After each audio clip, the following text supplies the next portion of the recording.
Good day, everyone. My name is David Williams, Executive Director of the United States Association for Energy Economics.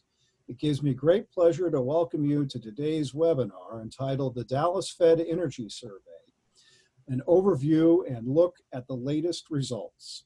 We're grateful to our moderator, Dr. Michael Plante from the Federal Reserve Bank of Dallas, for today's timely discussion. First, a little bit about the United States Association for Energy Economics. We are the largest affiliate of the International Association for Energy Economics and provide a forum for the exchange of ideas, experience, and issues among professionals interested in the field. The organization produces 2 professional journals, a newsletter, and holds conferences and virtual presentations along with a host of other products and services that you can find at our website at www.usaee.org. If you're not already a member of the association, we welcome you to join. A few housekeeping matters in regard to today's webinar before I hand things over to our moderator. First, this webinar is being recorded for those that cannot participate in today's live event.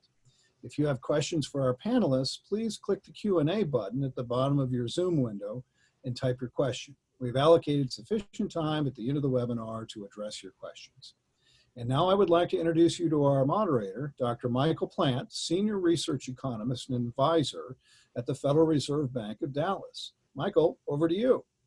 Hey, thanks, Dave. So good morning, ladies and gentlemen. Thanks very much for joining us today. So as Dave mentioned, my name is Michael Plante. I'll be the moderator today for this webinar.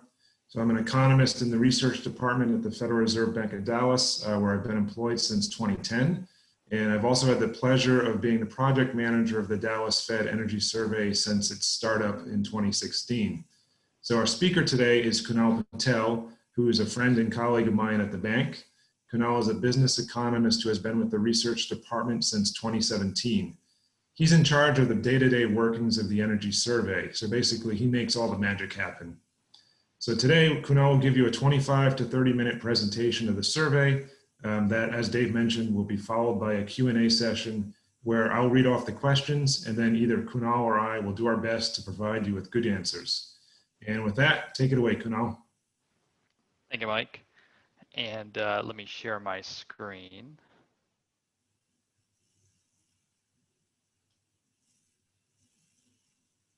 Perfect. I think everyone can see it right now.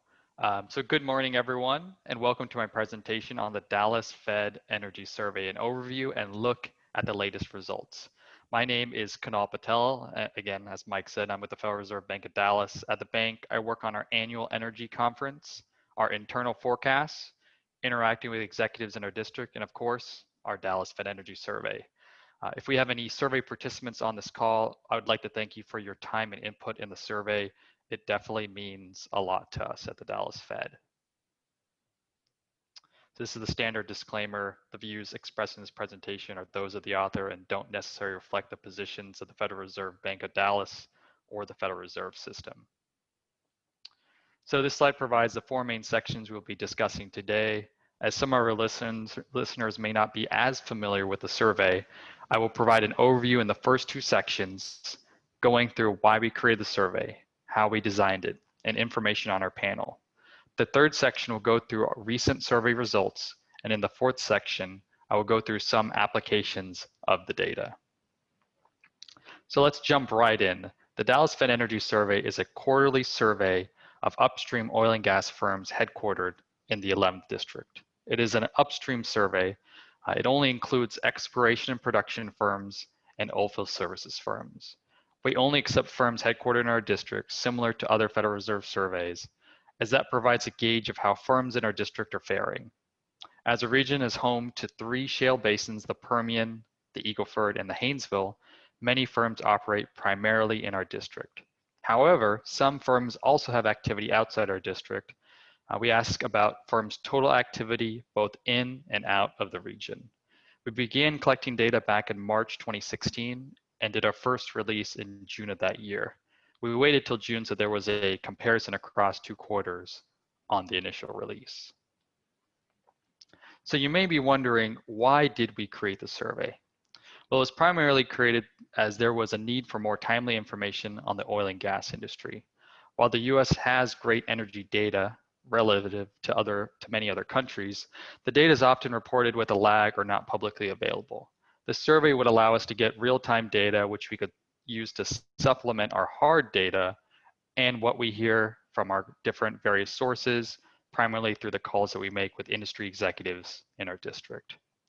The second reason was to ask sentiment-related questions, which are a little bit harder to answer with the data that's available. An example is the outlook for companies, oil and gas companies in our region.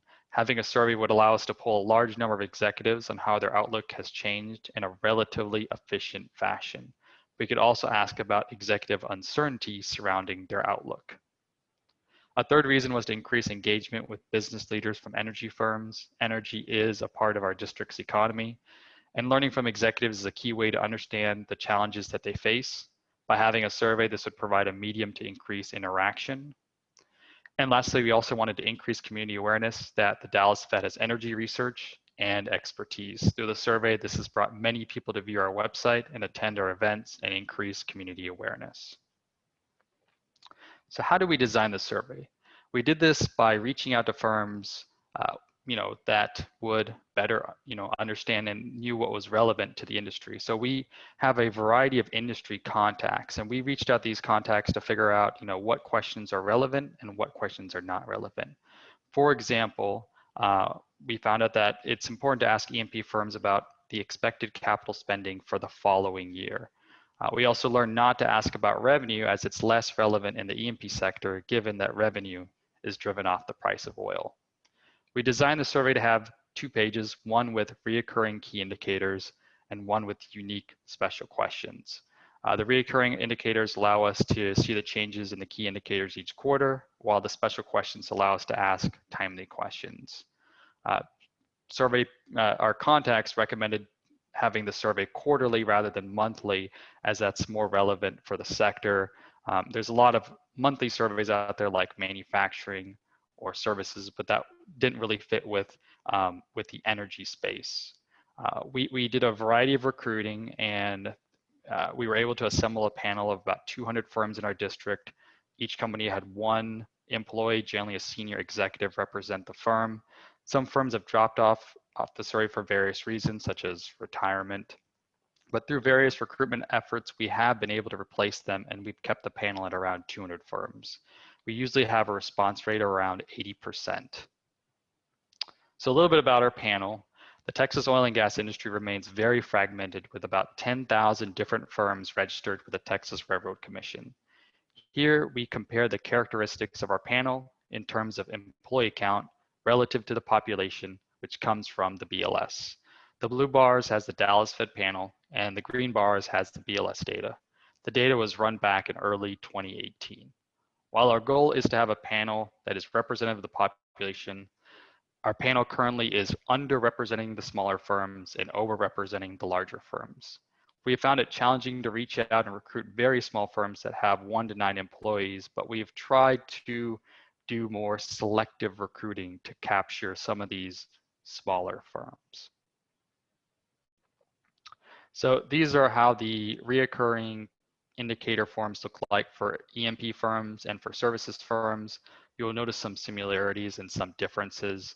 You'll also notice that each indicator, the firm is asked to compare the current quarter versus the prior quarter, and the current quarter versus the same quarter a year ago. And so the indicators are right here, and then they can do this current quarter versus prior, current quarter versus same year ago, and then list whether it has increased, had no change, or decreased. Now you may be asking yourself, why do we segment the two, being the E&P and the services? For anyone not as familiar with the oil and gas industry, an example of an E&P firm would be Exxon or Chevron or BP. An example of an oilfield services firm would be Halliburton or Schlumberger. The acreage is owned by Exxon, and then they contract out with Halliburton, which owns the equipment to drill and complete wells. Halliburton receives a fee for the service, and then Exxon receives any production. As there are important differences in the nature between these two types of firms, we've created separate forms for each. The exploration and production firms will have questions around oil and gas production, these operating expenses. Services will have questions around, since they have equipment utilization. And then both will have questions around employment, company outlook, and uncertainty since it's relevant to both. And this slide, gives an idea of what is the same and what is the different. Roughly about 2/3 of the indicators are the same, and then 1/3 are different. So this slide is very important. The reason why is that this is how we calculate out the indexes. For each indicator, we calculate out what's known as a diffusion index. It's calculated by taking the percent of firms reporting an increase minus the percentage of firms reporting a decrease.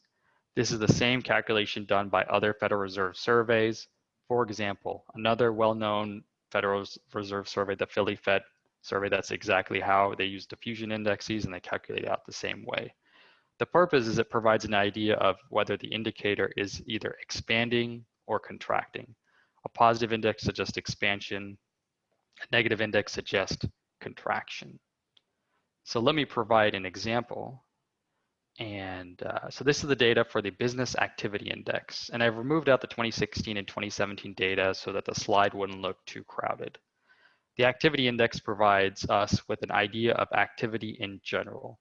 Participants are asked to compare their current quarter business activity versus the prior quarter and report whether it has increased, decreased, or had no change. For the third quarter 2020, 27.3% of firms reported an increase, 38.8 reported no change, and 33.9 reported a decrease. So you take the 27.3, subtract 38.8, and you get a diffusion index of -6.6. So on this slide, you can see the diffusion indexes added in the solid black line. Now this suggests the -6.6 suggests a modest decrease in business activity for the industry as a whole and a stabilization after 2 straight quarters of large declines, which you can see in the negative indexes for Q1 and Q2 2020. You can also look at the historical indexes and think, do these make sense? Well, for most of 2018, activity soared and US oil production grew 2 million barrels a day on a December basis. Now, after prices fell from $76 to $43 for WTI at the end of 2018, 2019 was slower, hence the slightly negative indexes. And then currently, with a large decline in rig counts, crew counts, and production falling, we've seen largely negative indexes. The indexes provide an idea on direction, but not the outright value. So the survey also allows us to ask timely questions to our participants through our special questions. This slide is an example of a special question, which, due to its usefulness, we ask every first quarter. It reads, in the top 2 areas in which your firm is active, what WTI oil price does your firm need to profitably drill a new well? For us, it provides an idea when drilling activity will increase. We've been, again, asking this question since the first quarter of 2016, every first quarter, and the averages have declined from $54 per barrel in 2016 to $49 in 2020. You will, however, find that there's quite a lot of variability across basins. And these ranges you can see by the top and bottom of each of the bars, and that's provided in the slide. I also want to provide one additional example of a special question which we asked in the second quarter of 2020. As many of you may know, operators shut in wells in April and May, and we wanted to see when these wells would be placed online. The survey allows us to gather a more timely view in June rather than having to wait for company earnings calls in August or production data from the various state agencies which are collected through the producers. Now, the survey also allows us to collect comments. And a portion of our executives allow us to publish these comments on our website. These comments provide additional color into the challenges or the successes that firms are facing. To go through some of the comments, the first one comes from Q4 2018 after prices fell from $76 per barrel to $43 for WTI. It mainly provides color around the changing dynamics in the oil market and a little bit about what's going on in that specific quarter. The second comment comes sometime in 2019 in which an executive points to a shift from oil to renewables occurring in energy. And lastly, the third comment comes from our latest quarter where an executive points out that banks are unlikely to recover much of their first lien loans. Again, these comments provide color, which helps to supplement the calls that we make to executives in our region. The aggregate results are posted online on our website. It's usually the last Wednesday of each quarter. The latest results are available through the link on this slide. The website also has an archive of older results. One of our goals is to inform the public on what's happening in the industry. For each release, we track media mentions about the results, among other data points that let us gauge how many people are looking at the survey. The slide shows some of those media hits. The survey is well read, well received, well quoted. Each release gets roughly 50 or so media mentions, leading to roughly 200 media mentions per year. And then of course our break-evens, which you collect through the survey, it's something that gets cited in various sources, including investment banks, governments, companies. And this slide provides some examples.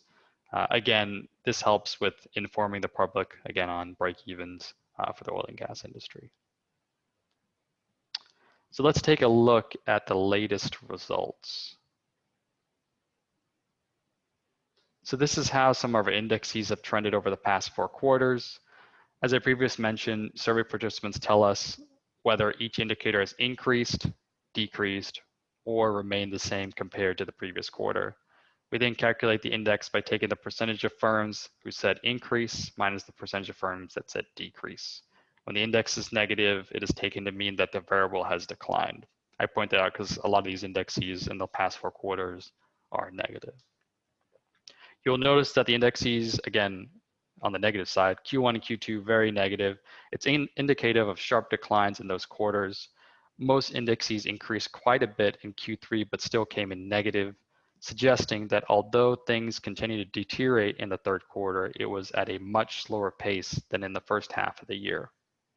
For our business activity index, we saw large declines in Q1 and Q2, and then a modest decline in Q3.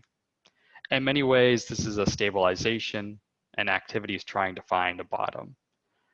Capital expenditures continue to fall. If we split the results between E&P and services, which they're not found on the slide, but within our website, you'll see the different indexes. When you split it, you'll find that services is cutting CapEx in the latest quarter at a faster rate. Also, employment continued to decline, although when you split the indexes, you'll find that the E&P index is more negative than the OFS index in the 3rd quarter. This is a sign potentially that E&P firms have delayed cutting headcount later than OFS, which had large headcount cuts in the 2nd quarter. Company Outlook Index was largely negative in Q1 and Q2, and then it stabilized in Q3. Executives also provide a year-end forecast, and for 2020, the price forecast is currently $43 per barrel. Now, this slide provides more details on the distribution of the year-end oil price expectations mentioned in the previous slide. For the latest results, executives believe on average that oil prices will end the year at $43 per barrel, higher than the $38 spot price during the survey period. The range of the responses were between $30 per barrel and $60 per barrel, with 44% of responses between $40 and $45 per barrel. While oil prices are hard to predict, these responses provide us with an idea of where executives think prices will be at the end of the year. Now, in our latest survey, we asked 2 timely special questions around what oil price is needed to see a substantial increase in the oil rig count, and what oil price is needed to see a substantial increase in the completion of drilled but uncompleted wells, also known as DUCs. We asked this question because as many of you may know, current oil field activity for the US is down about 70 to 80% compared to a similar period last year. And we were looking to see if specific price points would trigger a substantial increase in drilling and/or completion of wells. This slide provides the rig count since the start of 2018. You'll notice that there's a large, substantial decline around early March 2020. For the price needed to see a substantial increase in the oil rig count, the most picked response was $51 to $55 per barrel, suggesting that we are unlikely to see a large pickup in the rig count until prices reach at least $51 per barrel. You'll notice that quite a few responses are above 55, suggesting that prices may need to be even higher. At my last check, the price of WTI is around $40 per barrel. And after drilling a well, a crew must come in to complete the well before it is placed online to produce. The number of frac crews, or the crews that complete the wells, have also substantially fallen since the start of March 2020. And you can see this big decline from roughly 350 or so through the source primary vision to as low as about 50. And we've seen a slight rebound since then. And then for the special question we asked, again, these wells, we asked the specific question: at what WTI crude oil price would you expect to see a substantial increase in the completion of drilled but uncompleted wells, also known as DUCs? A well which has been drilled but not completed is termed drilled but uncompleted, or DUC, in the oil and gas industry. For our respondents, we found that we're unlikely to see a pickup in completion of DUCs until prices reached at least $46 per barrel. Again, some think we need to have higher prices, such as 51 to 55, or even higher to see a pickup. This latest survey also had a variety of special questions, which we asked about, around whether OPEC's ability to influence prices will be higher in the future, whether U.S. oil production has peaked, goals for firms for the next 6 months. This can all be found on our website. And now I'm going to go through some of the applications of our survey data. I pulled together 3 applications. There's many more, but for time purposes, I stuck with 3 main applications. And so for our first application, this slide shows how there is a very close and interesting relationship between the average break-even prices from our Dallas Fed Energy Survey, along with the KC Fed Energy Survey, and the long-dated WTI futures contract shown in the red line.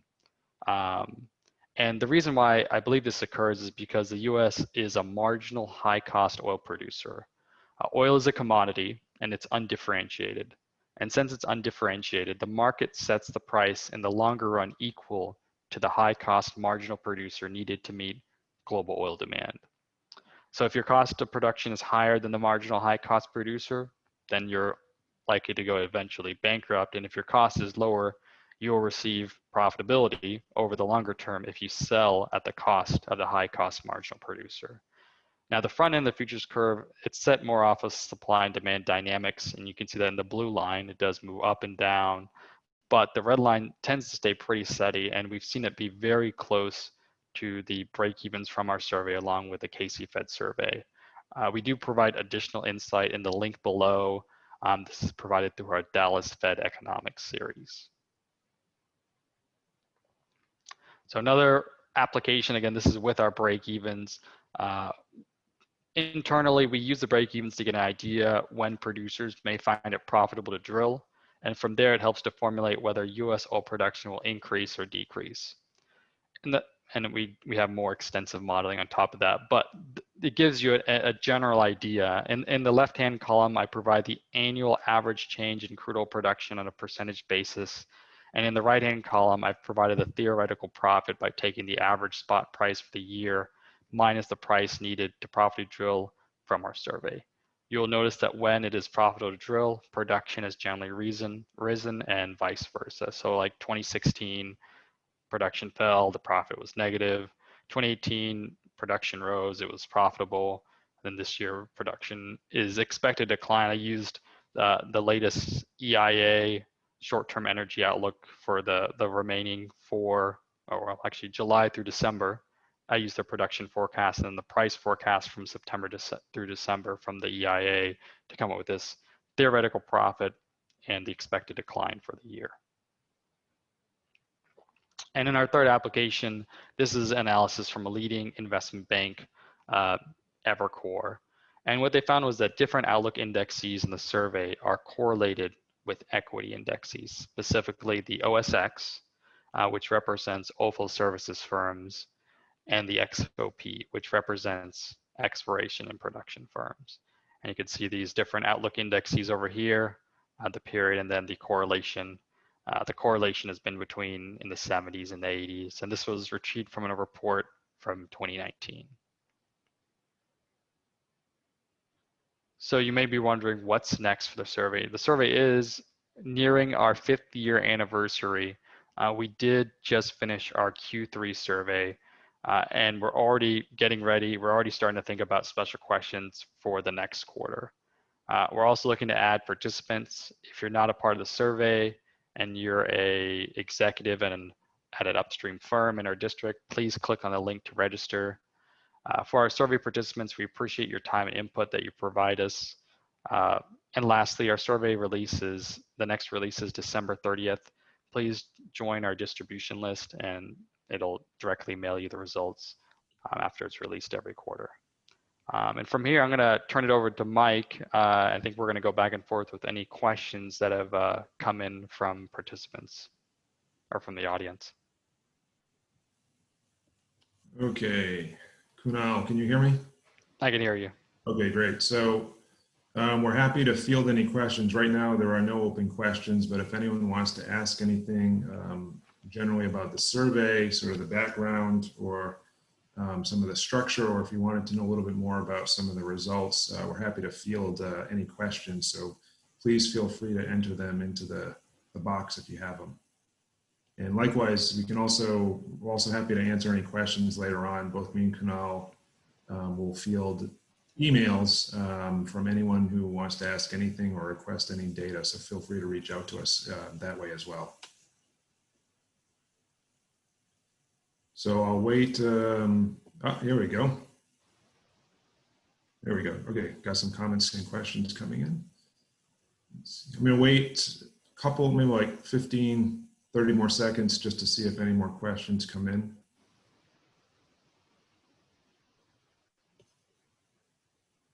Now, Kunal, can you click open the Q&A box too so that you can see what's coming in? Perfect.